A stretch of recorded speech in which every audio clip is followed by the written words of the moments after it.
Nossa igreja, vamos continuar em Romanos.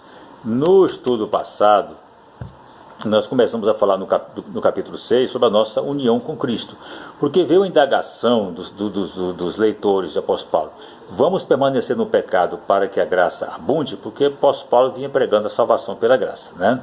Quanto mais pecado, mais graça. O apóstolo Paulo, ao responder essa pergunta, dizendo de jeito nenhum, ele diz: não, porque nós estamos mortos para o pecado. E nós explicamos na aula passada, no vídeo passado, que morrer para o pecado não é ficar insensível ao pecado, não é isso.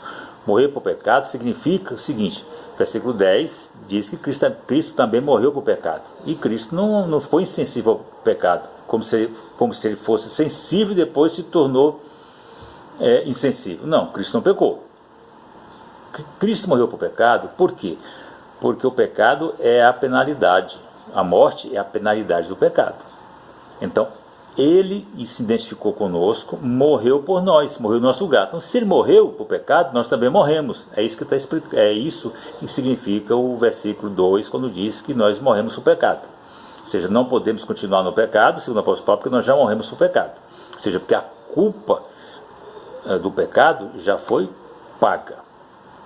É isso. E versículo 3 e 4, ele fala: vocês não sabem que no batismo vocês demonstraram isso?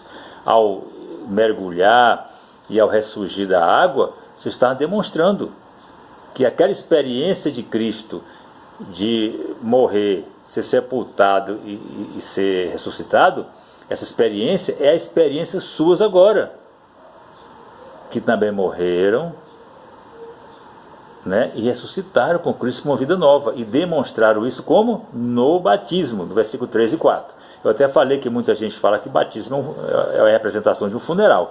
Estamos ali simbolizando a nossa morte, nossa ressurreição, né? Morte para o pecado e a ressurreição para uma vida nova com Cristo. Tá. No versículo 5, ele está só reforçando tudo isso que já vinha falando, né? Porque se fomos plantados juntamente com ele na semelhança da sua morte, ou seja, se nós morremos com ele, né, também seremos na sua ressurreição. Ou seja, se morremos com ele, assim como ele ressuscitou, nós também ressuscitaremos com ele para uma vida nova com Cristo. Então a conversão é isso. Na conversão, né, quando eu aceito Cristo pela fé, quando há a regeneração em mim, quando há a regeneração do ser humano, ele ali morre para o pecado e nasce para uma vida nova com Cristo. Tá. No versículo 6, ele diz: sabendo que o velho homem foi com ele crucificado, para que o corpo do pecado seja desfeito, para que não sirvamos mais ao pecado. Ou seja, ficam sabendo que o velho homem foi crucificado. Ou seja, o que é o velho homem? Aquela natureza antiga, aquela natureza adâmica. No capítulo 5 nós falamos que Adão, ele é cabeça de uma raça caída. Cristo é cabeça de uma raça justificada, redimida. Então esse velho homem adâmico ficou lá na cruz, foi crucificado. Como crucificado? Porque Cristo foi crucificado. Cristo na cruz pagou a penalidade do nosso pecado. Como ele pagou por nós, nós também fomos crucificados. Está pago. Então, se você já foi, se essa conta já foi paga, né? Para quê? Para que o corpo do pecado seja desfeito. Aqui no versículo 6, complementando. Para que o corpo do pecado seja desfeito. Que corpo do pecado é esse? É para que você não sinta mais nenhum desejo de pecar? Não é isso. Não é isso. O desejo de pecar continua em nós. O que vai acontecer é que nós agora vamos dominar esse desejo. Ser desfeito nesse sentido. Dominar. Ele não tem mais poder sobre nós vamos dominar. É para isso que Jesus pagou a conta por nós, é para isso que nós somos justificados. Aqui um exemplo. Nós crentes gostamos de comer.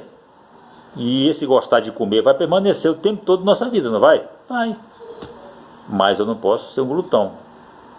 A glutonaria faz parte lá do fruto da carne. Dos frutos da carne, né? E eu gosto de chocolate, mas sou louco por chocolate.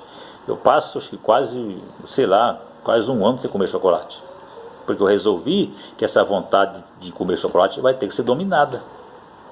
Ou seja, o pecado continua. Mas eu fui justificado para quê? Para eu dominar essa vontade de pecar. Para não voltar a pecar. Exatamente o que está escrito aqui, porque não sirvamos mais ao pecado, porque não sejamos mais escravos do pecado. É para isso. Vou citar só um exemplo.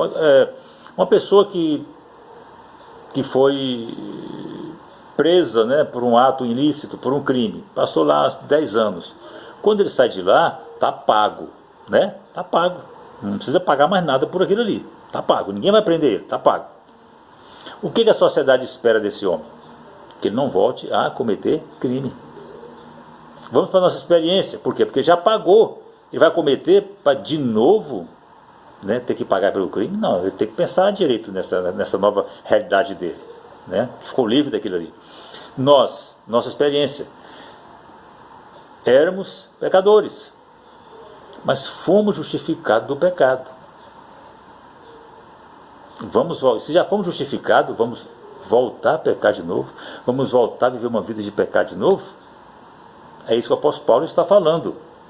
Ele está respondendo a indagação: permaneceremos no pecado para que a graça abunde? De jeito nenhum. Vocês já demonstraram pelo batismo que já morreram para o pecado, né?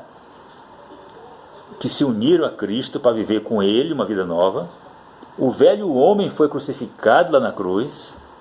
Como é que vocês agora vão continuar pecando? É isso que o apóstolo Paulo está explicando para nós. E está claro no versículo 7. Porque aquele que está morto está justificado. Ou seja, se você morreu para o pecado, se você já pagou a penalidade do pecado, porque morte, volto a dizer, resultado, é a penalidade do pecado. Você já está pago em Cristo.